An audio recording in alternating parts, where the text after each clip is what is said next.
Welcome, everybody, to Broadcast Team Alpha, where we bring you cutting edge conversation while exploring the quantum possibilities. And we're in our spaceship tonight, and we are really going to explore the quantum possibilities. But before we get started, we have invited an amazing guest that we love so much to come back with us. Before we get started, I just want to thank you. I want to open up with some gratitude. Thank you for being here. Thank you for being here every Tuesday. Thank you for hanging in there when we had technological difficulties. Thank you for waiting for us to make our way back home when Augie and I went off to another radio station. Thank you for your super chats. It is always like Christmas morning when Augie says, "Hey, we got a super chat." It's like, "Ooh!" It's just like Christmas morning for us. So thank you for that. Thank you for telling your friends and your family about us. And just thank you for your energy and your contribution to not only Broadcast Team Alpha, but to the world and to the universe. Without any other delay, Augie, please tell us about our returning guests that we love. Oh, yes. Thank you. This will be fun. We have Paul Anthony Wallis back with us on Broadcast Team Alpha. And for some of you may have remembered last time we was on here with him, it was about a month ago. It really got deep. And it got so interesting. And for those of you, after you listen to this one, you need to go back and listen to the first show with him also, because we're going to cover some stuff that we didn't cover last time deep. And this is going to be good. Let me say a few things about him. First of all, excuse me. He is a world traveler, a researcher and digger into old records hardly ever heard about or seen about anywhere. He's an international best-selling author, and his books probe into ancient human history and mythologies that is not necessarily just mythologies. They are showing up as actually they did happen. So he is a sought-after speaker also, and he makes video documentaries that is seen by millions. He also serves as an Archdeacon of an Anglican Church in Australia, where he lives.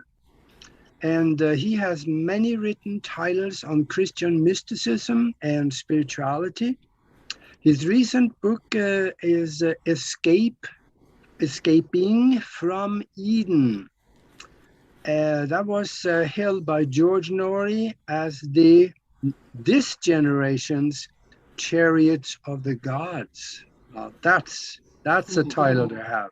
And his latest book, Scars of Eden, is endorsed by nobody else than Erich Von Daniken, the author of Chariots of the Gods. So beyond that, I checked him out on YouTube, and he has a video there called "Was Jesus an Alien?" Oh, we're going to visit this one. I just can't help it. We got to talk about that. And actually, in my research, I found, yes, there is some real indication that he probably was, and you're going to find out why we think that way. And, I would say, I guess I could go into more of his bio, but that's going to take too long. We want to hear from him too. So welcome to the show there. Welcome, Paul. G'day, Augie. G'day, Noory. Thank you so much for having me on your show again. It's a real pleasure to be with you. Oh, it's our pleasure. Our pleasure for sure. It's going to be fun. And gosh, there's so much to talk about. And we want to round off a little more than what we talked about last time too. So maybe we should start with just a small little question that, just a simple one. What's the meaning of life? That's a great question. And you might be surprised how often I'm asked, given that I'm writing books about paleo contact, you might think most of the people who contact me would have questions about that, about extraterrestrials in our deep past. But many people come in and they say, I'm convinced of what you're saying. I'm convinced we did have contact. I'm convinced that ETs did play a role in our development as a species. Now I've become convinced that we're part of a cosmic family. What does that do to my other beliefs? And if that's who we are as a species, then what am I as an individual here for? And there's so much reframing that you have to do to get your head around the implications of living in a populated universe. And for me, one of the touch points in this whole conversation has been rediscovering Plato, because I realized that Plato was in the thinking of so many of the early church fathers. And my route into this whole territory has been through faith, through a journey of faith as a Christian believer, as a minister in the Anglican Church in the UK, in Australia. And so to realize that paleo contact is in the roots of Christianity because it's in Plato, took me back to Plato. And I think he has a really good take on the meaning of life, because he has this very grand vision of what it's all about that he's pulled together from sources all around the world, from religious sources, from what we would call science, logic applied to things we all observe, and information that he derived from altered states. He pulled all this together and synthesized this view, which you will find echoed around the world. And it's this, that you and I are essentially beings of consciousness, and that our consciousness precedes this material experience we call life and follows it as well. And that we are here in this material episode to learn something. And that what we are here to learn is essentially a great cosmic question. He believed that the source of everything was a unified field of consciousness and intelligence, and it then fractalized to form the material universe. And as he talks through the implications of that, he reaches the conclusion that we are here to answer the question of whether we can do love, unity, consciousness, intelligence as a cosmos of individual entities exercising free choice. The universe knew what it was to be a unified field of consciousness, intelligence. Now, what's the experience that we are individuated? And on planet Earth, you can understand that question. We're essentially here to answer the question, can we do love and intelligence and consciousness as a society of beings exercising free choice? And Plato argued that the way we get to a yes to that question is learning to switch off the fear with which we constantly live. Fear of non-existence, fear of death, fear of insignificance, fear of violence, fear of being overridden, fear of get rid of the fear, don't act on that, and shake off all the heavier emotions, he says, that would detract from a positive human experience. So you shake off hatred, resentment, unforgiveness, selfishness, ambition, shake off all the things that would detract from love and harmony. And then he says, we're doing it. We are learning what we're here to learn. We are fulfilling the purpose of this material episode. And I find that quite helpful. And when I heard Plato talk about that and then return to some of the great spiritual teachings, Jesus is the teacher I've followed, or other teachers like Buddha or Lao Tzu, and you can see that they are essentially addressing the same great question, and their worldview surrounding the great question was not so different either. So I think for me, that's what it comes down to. The meaning of life, whatever your call, whatever your activity, whatever your groove, essentially we're learning how to do love, consciousness, intelligence, and to learn as much about that as we can before we shuffle off this mortal coil and go to the next thing. Yes. Do you think we come here with kind of a predetermined mission, or something that we came here with an agreement of what to do or be involved with or be inflicted by, or things like that? I am certainly coming to that conclusion, and I have been nudged in that direction by listening to people and listening to their experiences of this material life. And I hear those notes echo. And then again, when I go back to Jesus, I hear him saying something very similar. He said, I have come to do what my Father sent me to do. Father was his name for the source, and to do it till it's done.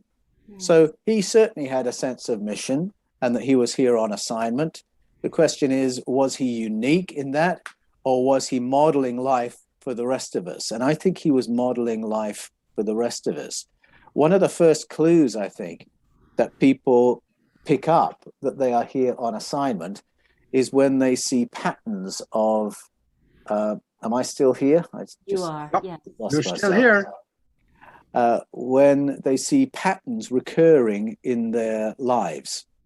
So they will see similar situations coming up, or they will be meeting similar types of people, and they'll begin to say, why am I here again? Why is this happening again? And sometimes we can be quite disturbed by it because we're thinking, am I failing at some test that I need to keep sitting it in some way? And you could see it that way, but I've learned to see it in a more positive light, that if things like that happen, it's because you know how to do this. You know how to do situations like this. You've learned how to bring intelligence and consciousness to whatever this scenario is that you're recognizing. And so if that's happening to you, I think that's a clue that you're here on assignment and that you have a particular expertise and a particular contribution to the cosmic question of how we live together in harmony and how we do consciousness and intelligence together. I love that. And so we were talking about patterns, so that could be scenarios or relationships or things that are not so comfortable that keep circling in our life, right? That, you know, why do bad things happen to good people, right? But it's not necessarily, it's not really against you. It's what you've come to contribute to, yes? Exactly. That's exactly right. It's not against you. It's giving you another opportunity to bring what you have to contribute. And it was a light bulb moment for me to realize that in my career in church ministry, where very early on as a young believer, I said to the universe, I want to be a church doctor. I want to go into churches that have issues that need fixing. I don't want to go into a church community that's completely happy with where it's at, because I'll only spoil it. I want to go somewhere where there's some work needed. And I enjoyed doing that work for a period. It's pretty intense work to do over a nearly 30-year period. And I then thought, well, it would be nice to go somewhere that's easier now and where we can just relax a bit. And so I took an assignment like that and then realized, no, it's a similar assignment to all the other ones you've done. And that's why you're here. Yes. And at first I thought, that's a shame. This is going to be harder work than I'd anticipated. And it would give me anxiety. Every time I thought, okay, we've got to go through a difficult process with a group of people who might not want to make this part of the journey. And it gives you anxiety because you can't control things. Exactly. You have to let things play out. And once I realized that you can't control, you can't manage, you just have to bring what you have to bring, it lowered my anxiety right down. And instead of asking the universe why I'd been given another assignment like this, I realized, no, this is your opportunity to show what you have, to bring what you have to bring, and then let that be the assistance for the community in that moment.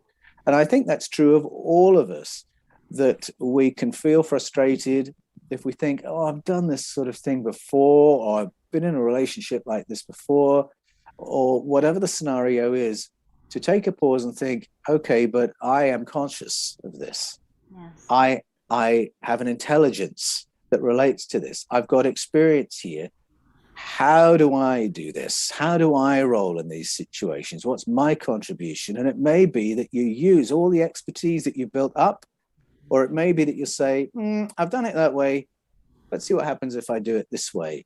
And realize that what you're being given is an opportunity to be yourself. Yes. And to bring the unique contribution that is yours to bring. And it's not in any way to guarantee a particular outcome. It's just to allow you to show the wonderfulness of who you are. Love that. I love that. We are the gift in that situation for ourselves. And it's every time you talk about the intelligence and the contribution, it seems like a small circle of people, and then little sparks of love begin to go out, and then more people receive the sparks of love just by virtue of those core people like yourself in the church doctor, being who you came to be, doing what you are so good at.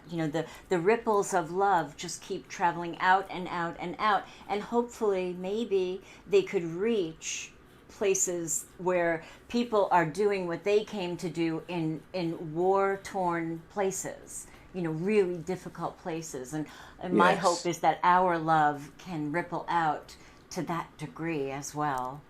Absolutely. I think one of the ways in which this can be distressing is if your ripples of love are seemingly not noticed or not appreciated or appear to be not effective. But I think once you realize that we are all here in this cosmic experiment, we are all addressing this question in different capacities, you begin to understand that we are not performing for a human audience necessarily, that we are part of a bigger pool of consciousness, and that you can begin to believe what you're doing is significant, even if you don't have a little posse of human beings applauding your every move and your every word. It is significant because it relates to why you are here.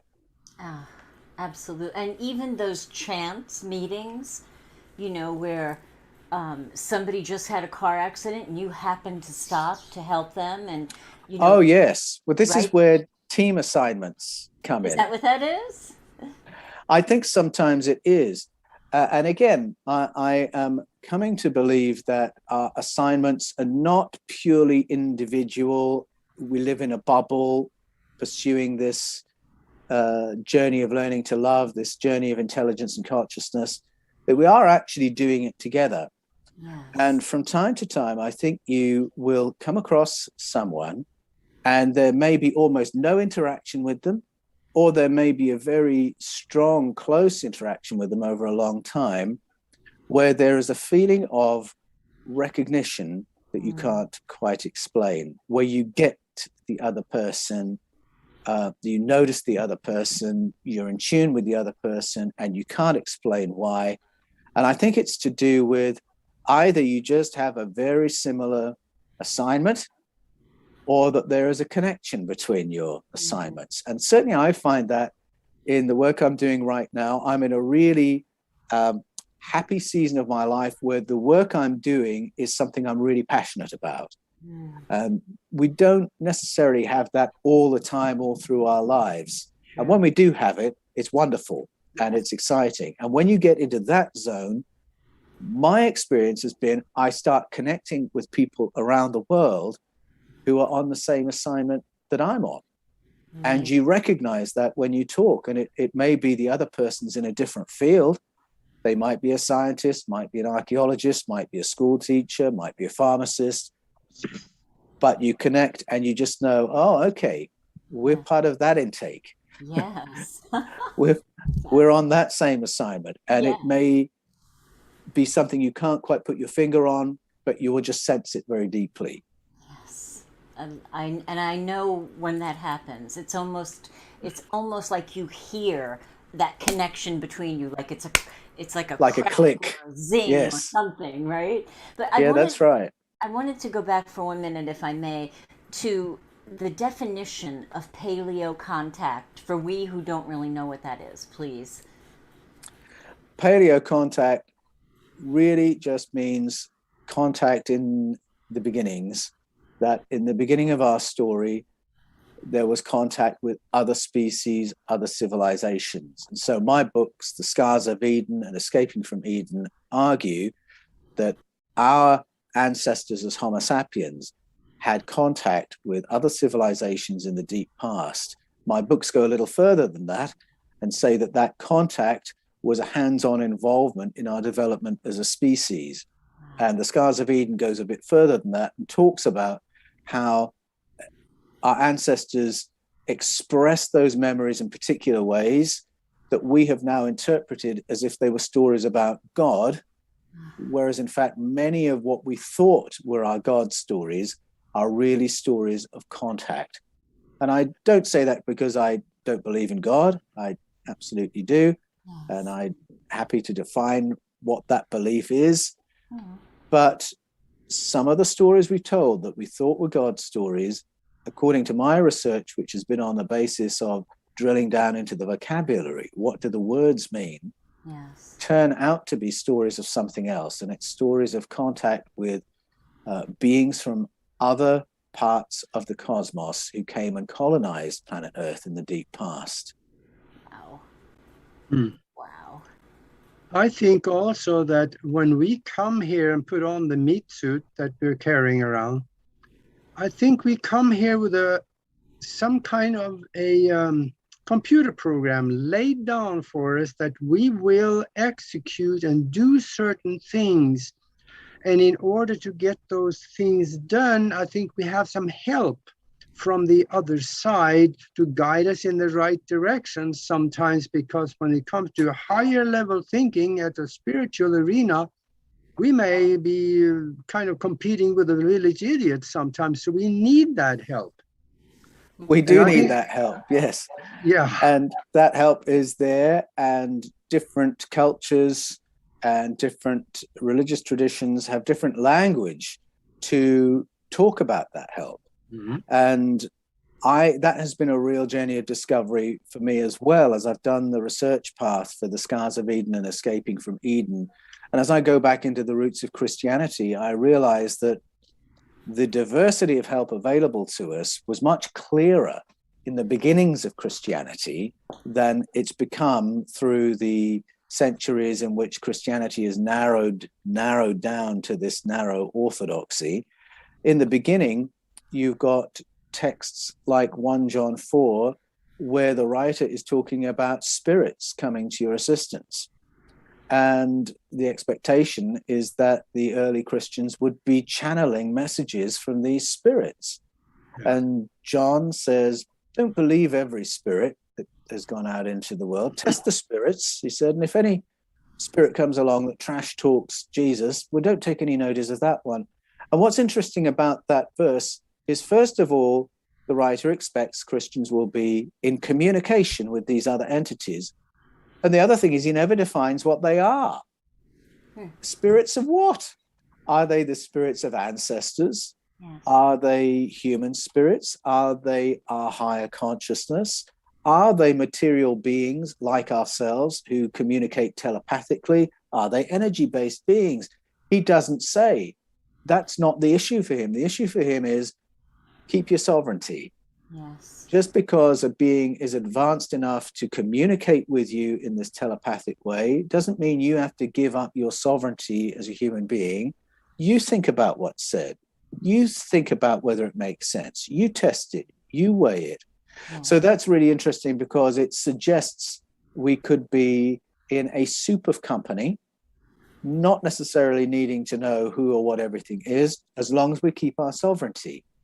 And then there's another verse often forgotten from Hebrews in the New Testament, where the writer says, he describes a whole load of spiritual ancestors and the amazing different things that they did in their lifetimes.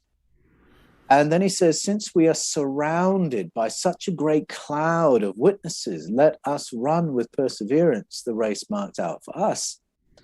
And the suggestion there is that our spiritual ancestors haven't just preceded us, they surround us, because they're very interested in how we're running the race. They're interested in how we're doing. And the hint is there that among the help and support we have, it's the support of our ancestors. And so those are just some little clues in early Christianity that help is there, and that this help may come from our own community as Homo sapiens, but may come from further afield as well. Then you have all the language of angels as well, mysterious advanced beings who turn up in the perfect moment and help you out when that's needed. Yeah. Now, I've discovered it there, but of course, there are equivalents and parallels to that in every culture, worldview, religious narrative around the world. It's a universal human experience. Mm-hmm.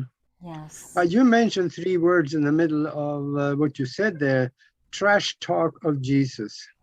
Well, the thing is that there's a lot of people out there that's written books on it, and they say Jesus never existed because there is nothing about him written out there except for in the Bible, which they created in 325.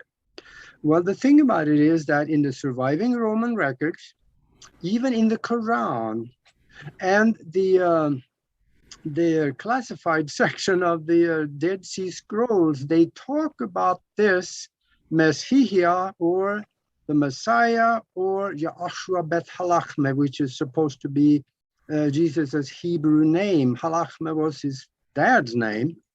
And there is enough written about him to know, for us to know that he did exist. There was a man that had that, went through a lot of the stuff.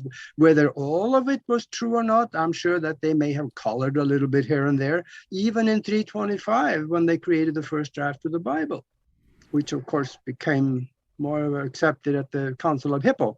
But on the other hand, to say that he did not exist is not going to fly if you do the research and find these papers.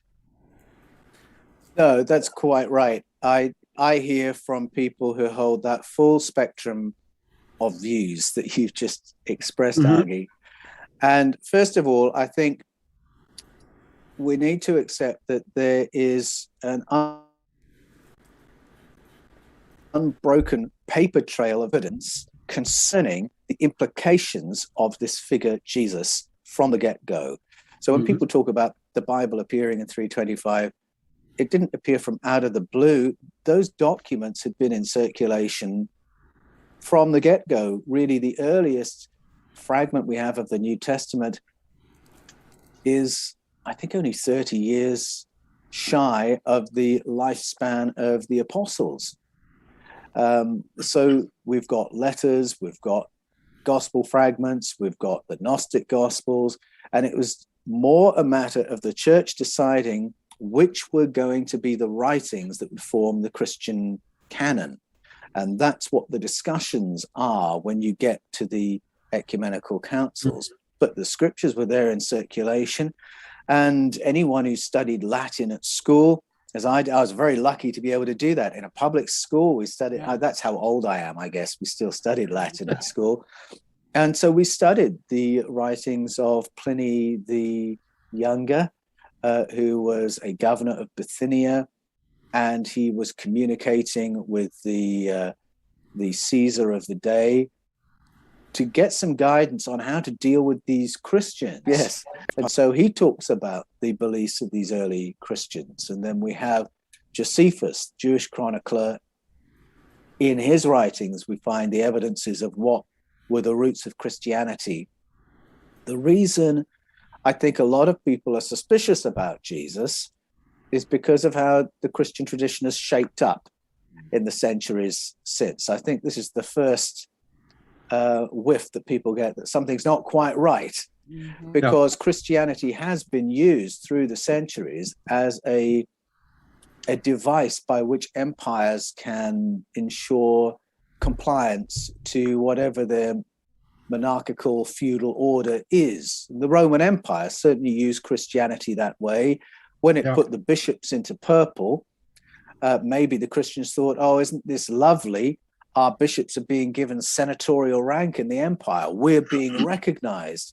What it actually did was anchor the church to the feudal structure of the Roman Empire, with the emperor and God up here, the bishops and the senators here, and the people at the bottom. And then Christianity carried on from there, essentially as a means of control. And I think when people encounter Christianity that way, as perhaps most people do, they're rightly suspicious that something's not quite right. But one of the reasons that you might be suspicious of that is when you get to the Gospels, what's in the teachings of Jesus is so at odds with that pattern of meek compliance. It doesn't make any sense. If you're going to invent a Jesus, you wouldn't invent the Jesus of the Gospels, who is so inconvenient to Christianity, let alone to empire and feudalism, against which Jesus speaks in the strongest possible terms. Yeah. So I think I don't hold to the Caesar's Messiah view, where people believe that Jesus was invented in order to anchor the religious cult of the empire. I think something else happened. I think there was a real Jesus who gave real teachings.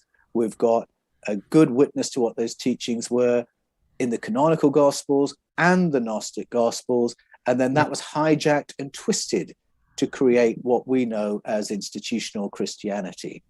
I see now we are just past the bottom of the hour, so we have a sponsor that we need to hear from, and that relates right back to, and I forgot my coffee. I didn't have my coffee here, but I guess Noory's got a cup of coffee there, but we need to hear from our sponsors, so let's hear that now.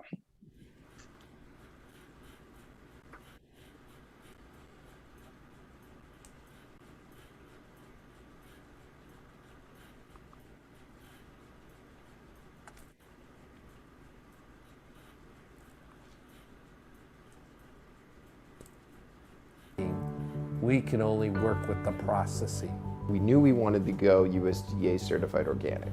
So we wanted to be the purest and cleanest coffee in the world. We had to source stuff from Africa, we had to source stuff from Brazil, we had to source stuff from Chile, and we put it through our proprietary Z-roasting processor. So what that really truly means to you is that the coffee doesn't have inflammatory properties in it.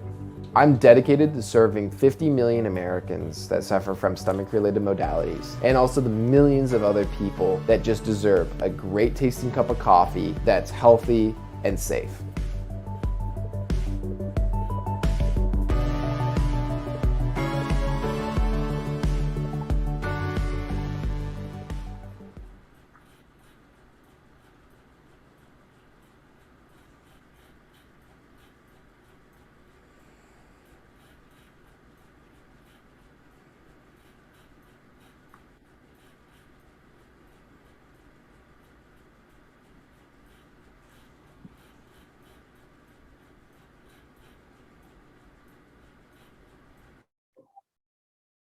Okay, I guess, yeah, we weren't able to see that, so we didn't quite know, but here we are again. We are back, and we are talking with Paul Wallis, and we are talking about some really controversial stuff here.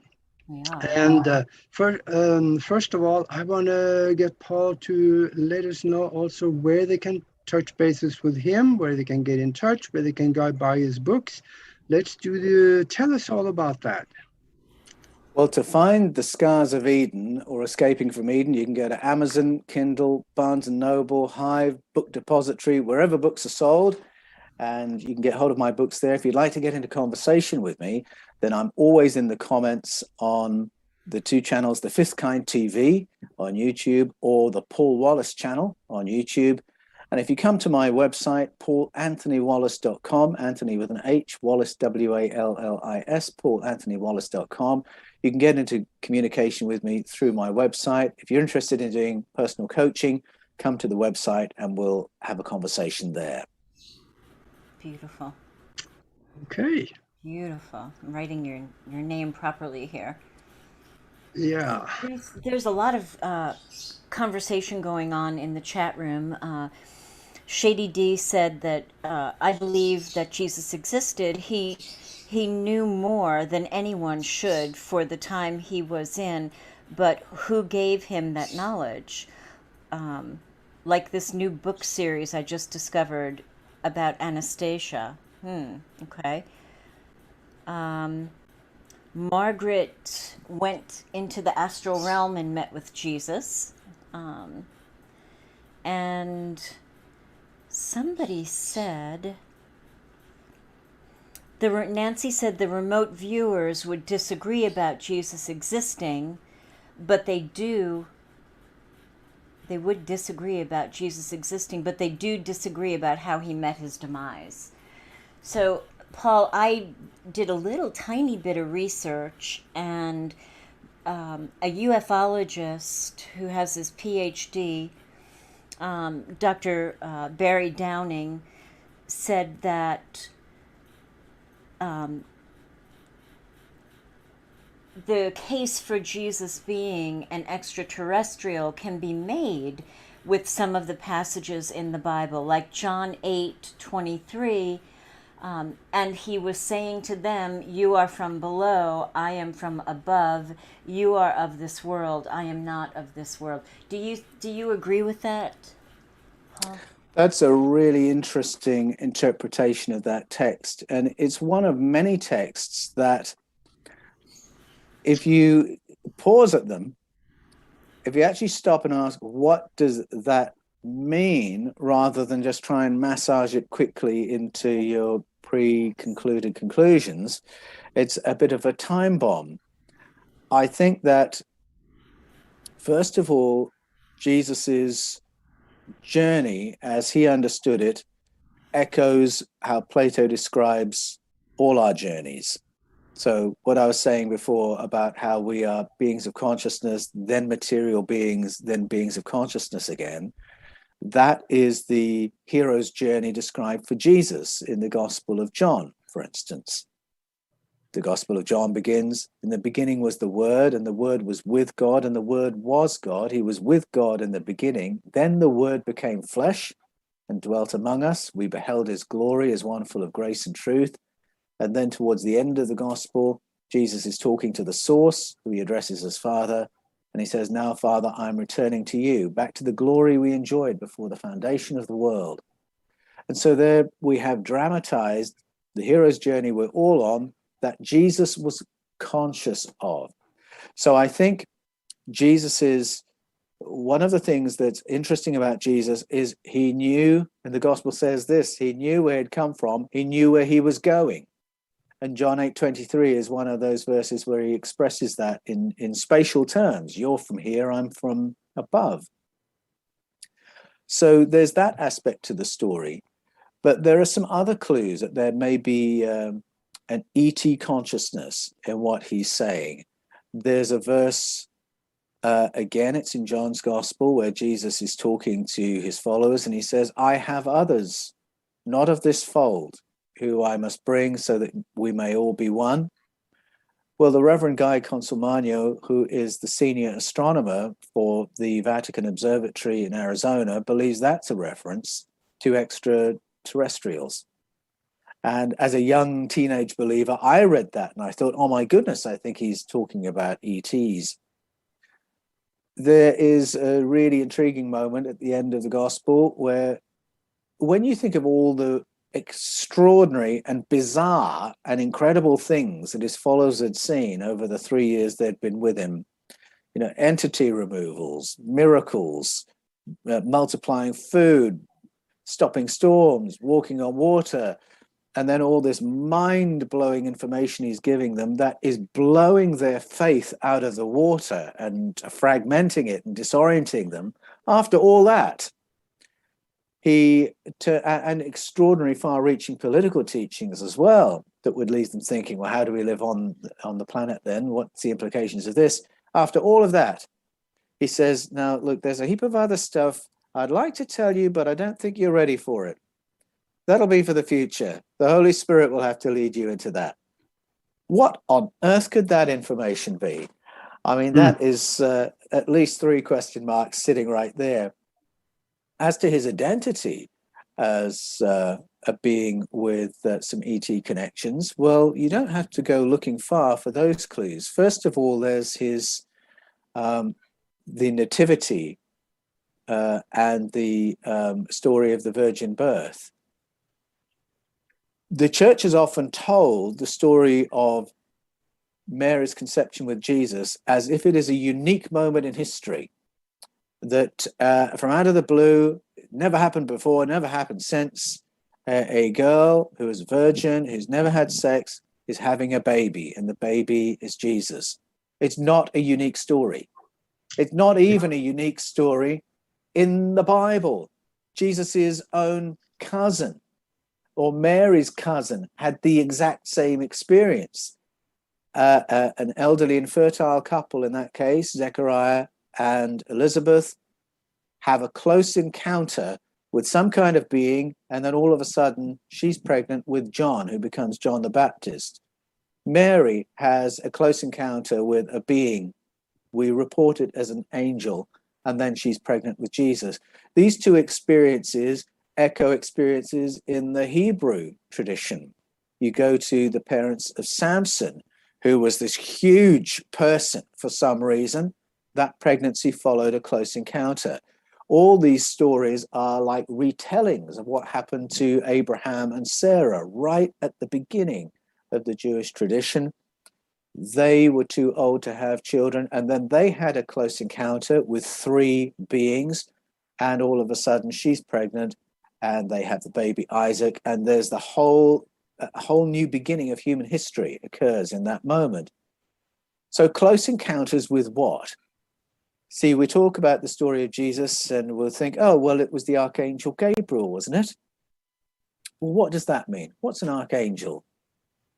You read the Hebrew canon and you realize that angels turn up in ways that show us that they are biological entities. Yep. Well, where are they from then? You go back to the Abraham and Sarah story. What did they encounter? They encountered three Elohim. Now, in my book, Escaping from Eden, I show that Elohim is the Hebrew word for sky people. It's not the Hebrew word for God. It means powerful ones, if you take it to its root meanings. And the story of the powerful ones in the Bible, if you read it translated that way, parallel the stories of the sky people or the Anunnaki in the Sumerian, Babylonian, Akkadian, and Assyrian stories. It becomes clear very quickly that those are the source narratives. So what that tells us is that Abraham and Sarah's close encounter that resulted in an anomalous pregnancy was an encounter with extraterrestrials. Samson's story, the same. John the Baptist's story, the same. Jesus' story, the same. And now we go even further out of the box because these kinds of stories of what we would call indigo children or star children are not confined to the Judeo-Christian tradition. Lao Tzu, his mother, told the same story. The Yellow Emperor, his mother, told the same story. Vipassi Buddha, his mother, told the same story. And when those stories are told, it's very often described in rather curious terms, where the mother is experiencing a laser beam of light shining into her from an object in the sky, an object in space. That's the way those Eastern stories are told.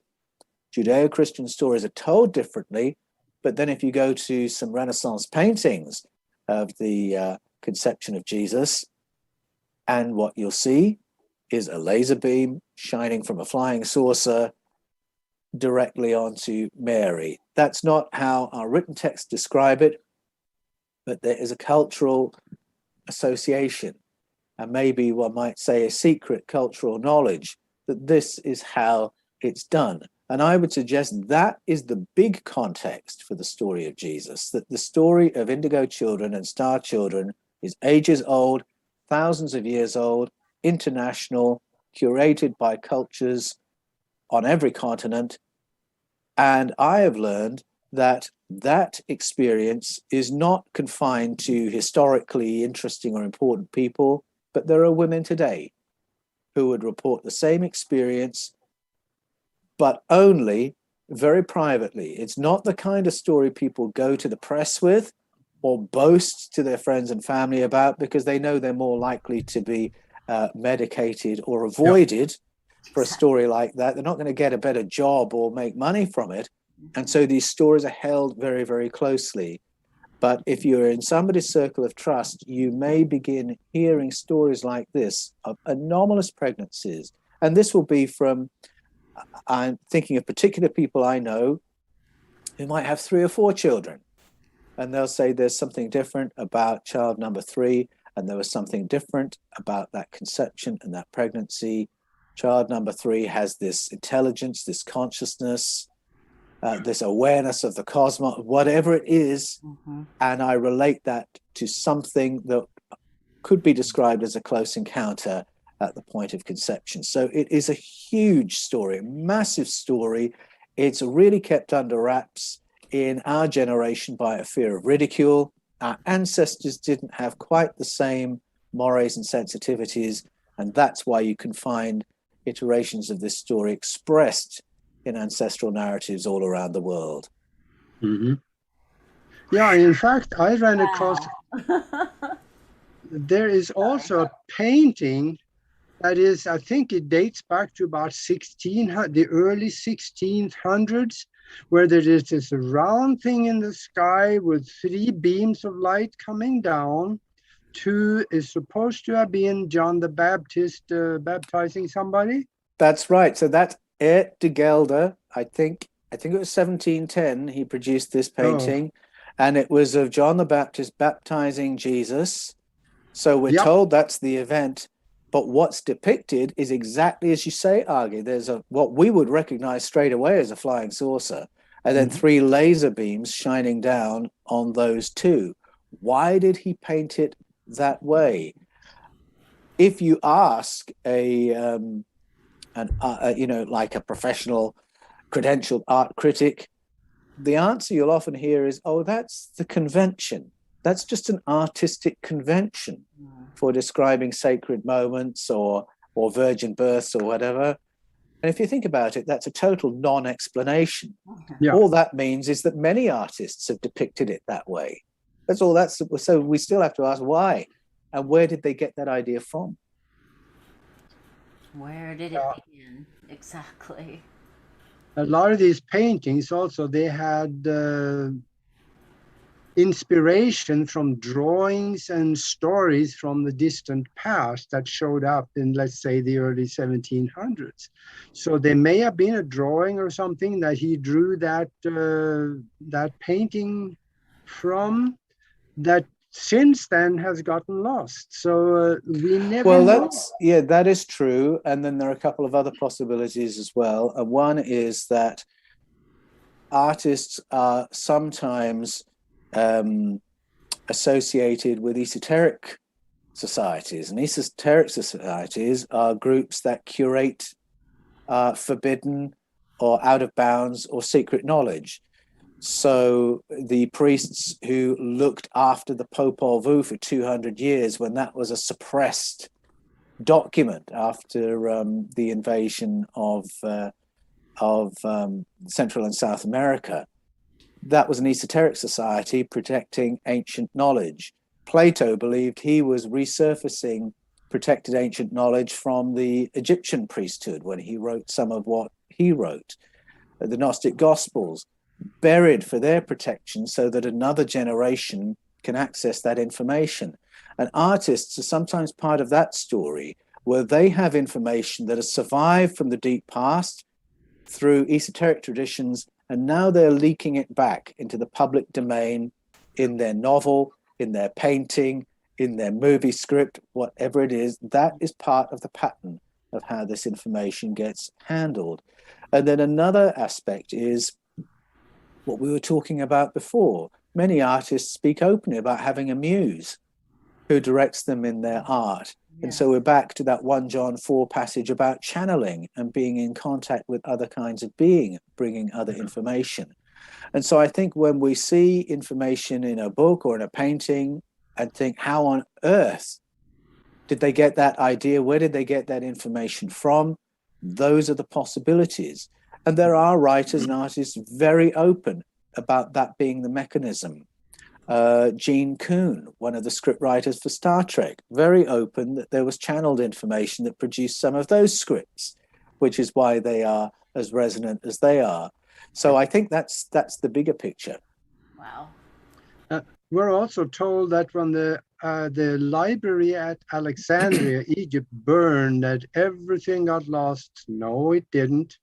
The Roman Empire was able to extract an awful lot of scrolls and tablets and old records out of there, which they held and today is in the Vatican Library. Well, that's right. There are a lot of documents that have been archived at times of conquest. Yeah. And so the knowledge disappears from the public domain, but then goes into the Vatican Library or the Library of the Kings of Spain or Portugal or Britain. So the information doesn't disappear. It just disappears from public view. It's not for public consumption. And a really dramatic example of where that leads is if you think about what was happening in the late 1500s, you've got somebody like John Dee, who has access to those kinds of libraries, who was working for Queen Elizabeth I as she set up what was to become MI5, Britain's first intelligence agency. John Dee's job was to develop the remote viewing department of MI5. Now, his information, his techniques, all came from works that had been taken out of public circulation and put into these private libraries. And he was allowed to do things for Queen Elizabeth I that if you did for the general public, you'd be burned at the stake. Yeah. And that's exactly what happened to Giordano Bruno, who had the same information, but instead of providing it exclusively for some crowned head of state, he was going around doing lecture tours throughout Europe, giving this information out to the public. And I think that is why he ended up being executed. And so in the same time frame, John Dee, Giordano Bruno, the issue is not the information. The issue is there's some for the public and there's some for the elites. And who you are serving will determine your fate. That's how it worked in that bit of history. Yeah. So I'm happy that we're living now where we're allowed to talk a little bit more freely about some of these ancient traditions. And while we've got that liberty, let's make the most of it and tap what our ancestors have curated for us to tell us who we are and what our real potential is as human beings on this planet. Yeah, a little more freely, maybe, yeah. A little more, yeah. Not totally. These days. We do. That's why I've been saying that, you know, the illiterate people of the rest of this century are not going to be the ones that do not know how to read. It will be the ones that is unwilling to unlearn what they thought was true. That's very true. That's very true. And I think people can be anxious if they feel their whole worldview is under threat. They can be nervous about going certain places. This is why the phrase conspiracy theorist is so popular, because it's a defense against having to look at something that might threaten you. And I talk to people who are into my books and they say, I can't really talk to my family about this. I can get so far and they'll begin to see, oh my goodness, I see what you're saying. And then they'll reach a point of, oh no, I don't want to think about it. Yes. And this anxiety thing kicks in of, oh, what's going to happen to my worldview if I really go down that rabbit hole? Once you're able to say, no, I've got to go down the rabbit hole, you find it's not so bad in that rabbit warren after all. And your appetite for life and learning just reignites once you've taken the red pill, to mix my metaphor. But there is that threshold of anxiety you have to get through of saying, no, I have to look at this. I can't ignore this any longer. And it was like that for me. For many years, I was aware there was this other narrative hidden in the text of the Bible. Every time I went to preach from the Hebrew canon, I would know there's something going on here I haven't put my finger on. And I just had to reach the point of saying, I cannot ignore that any longer. I've got to drill down into it and find out what it means. And Escaping from Eden is where that led me. Wow. Yeah, and once you get in that rabbit hole, the rabbit is usually home too. So you find out what's down there. And, you know, they actually tell us that they're lying to us, but we just don't listen. In fact, the head of the CIA under Ronald Reagan, he said one time after, I think either in the interview or right after an interview when the cameras were running, he said that, when we wake up one day and find that everything the American public believe is false, we know our disinformation program is working. Yes, delightful, isn't it? It's I know that quote, and it's very sad and very cynical. Once you've read it, I hope it'll make you more thoughtful and put you in a place where you will never use the phrase conspiracy theory ever again. But I think the simple fact is that all governments communicate with their people on a need-to-know basis. And so non-disclosure is really the bottom line of our relationship with governments. And that's why I think, it's frustrating when you feel that the government is not giving you the whole story or an accurate story or is diverting you in some way. But this is where the value of world mythology is so great, and why I love ancestral narratives, because government isn't the only place you can go to get your information, for goodness sake. No. We have thousands of years worth of testimony about what's happening on planet Earth that is out there in the public domain if we all give it some attention. And that's really my heart. What keeps me grounded in these kinds of explorations that we're talking about today is I always go back to the ancestral narratives, ask what our ancestors told us, and realize that we've got this whole canon of information that even if it never makes it into our school textbooks, is still there to be tapped and to inform us as to who we are and how we can live. Wow. Yeah. There's one question in the chat room. Is this an okay time to ask? Yes. All right. Sorry. Yeah. Because we only have a few minutes left. We could go over too. Angel Song asks, who are the order of Melchizedek and the Nephilim? Oh, yes. These are wonderful rabbit holes. And any Bible reader will have questions about those two names. First of all, the Nephilim is a reference to giants, to other kinds of entity that don't sound like they're human. And we are told that they were around in ancient times and then around in historic times. And then we're told that a bunch of Nephilim were the result of hybridization between human beings and other beings called the Bene Elohim, the ones like the powerful ones. And if you just follow the storyline of Genesis, the ones like the powerful ones are the second wave of powerful ones, the second ET incursion who've turned up and are hybridizing with human beings. And then the result is the Nephilim, or what the Greek called the Titans, or what we might call giants, or other traditions would just call gods. Wow. Anomalously large, highly intelligent beings who are part human and part ET. So that's where they fit into the story. And then Melchizedek is a really intriguing figure because he appears from out of nowhere and seems to have a connection with the cosmos and a connection with God that is just taken for granted by Abraham, who is the key player, so we think, in the story. And you get there, Abraham defers to this person, Melchizedek, who's called the King of Salem, make sacrifices to him. You're thinking, well, why is he doing that? Why is he relating to Melchizedek as if he's a superior, as a priest, as a king? And the explanation is never really given.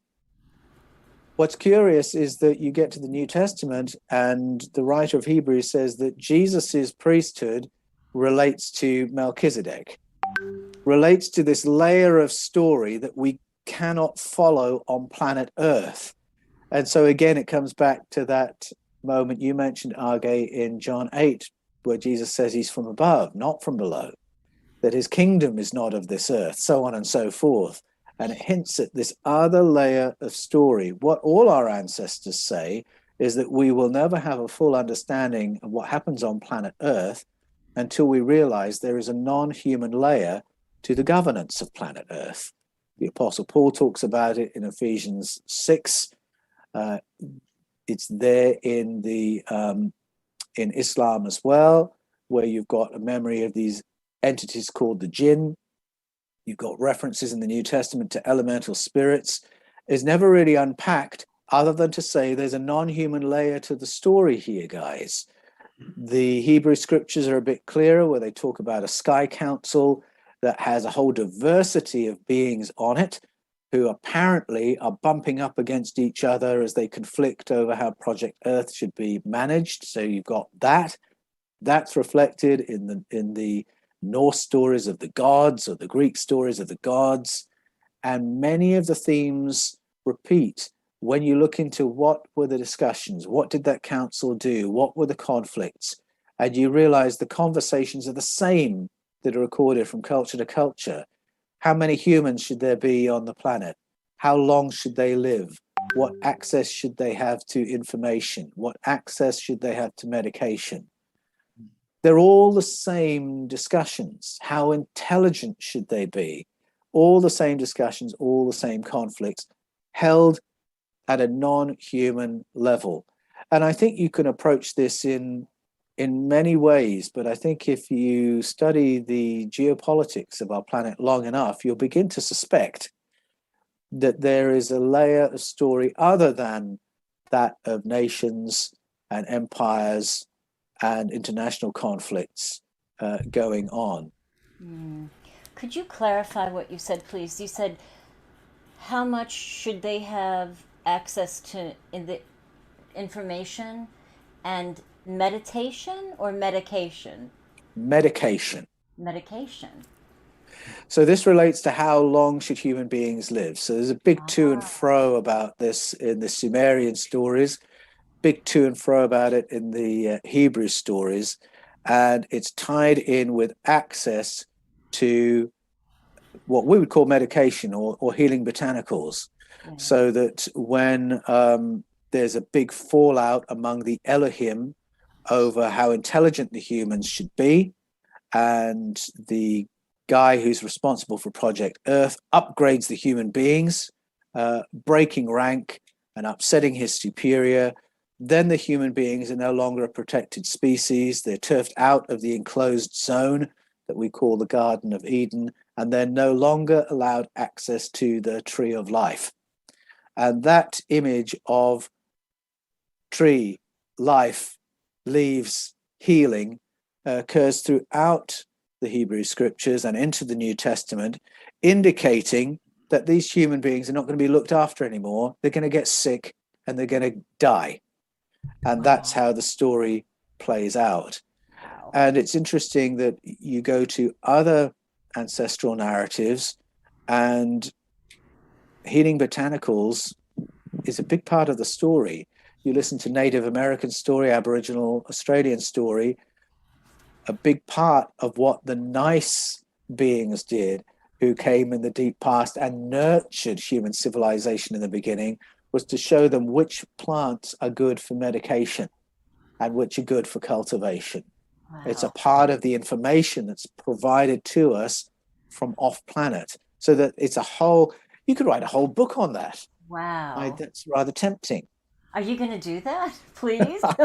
As I'm talking about it, I'm thinking I should put all that together in one place. That's amazing. Oh my goodness, Paul, thank you. Tonight was just so full and rich and enlightening. Thank you. Oh, thank you for having me. I always love my conversations with you guys. We go such interesting places. Yes. Yeah. Thank you so much. Yeah, there is so much more to talk about. So we're going to have to ask you to come back again. Absolutely. We'll do a rematch. Definitely. Yeah. But before you leave, though, let people know where they can get a hold of your books and how they can connect to your website and so on. Sure.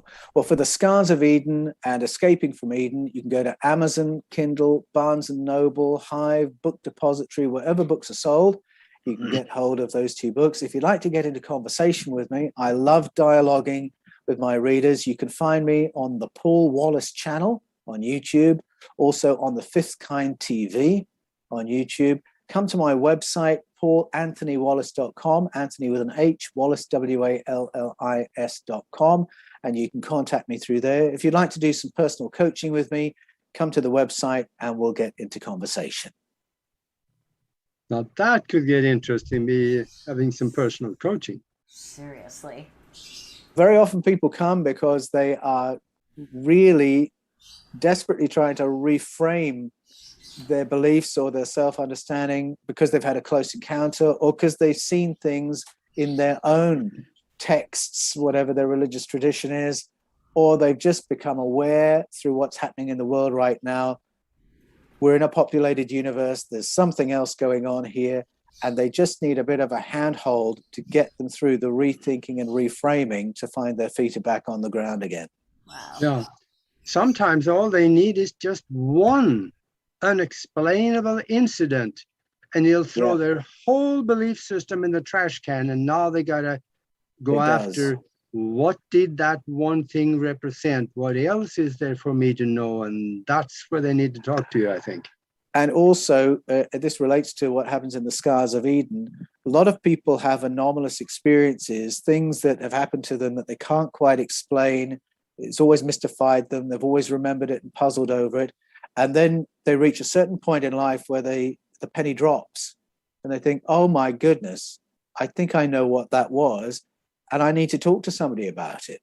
And that's often when people seek me out as well. Well, thank God you're available for that. Seriously. Really. And it's a great pleasure. And really, it's an extension of the work I've been doing for more than 30 years as a pastor, but it's now on a different canvas and with a very different demographic. And as I say, just a handhold for people as their world shifts around them and they work out how they're going to walk through it. Yes, amazing. Thank you so much, Paul. Thank you for being here. Thank you both. It's been a real pleasure. Augie, you want to take us out? Yeah, we are down to the end here, and we will be back next week. And until then, take care of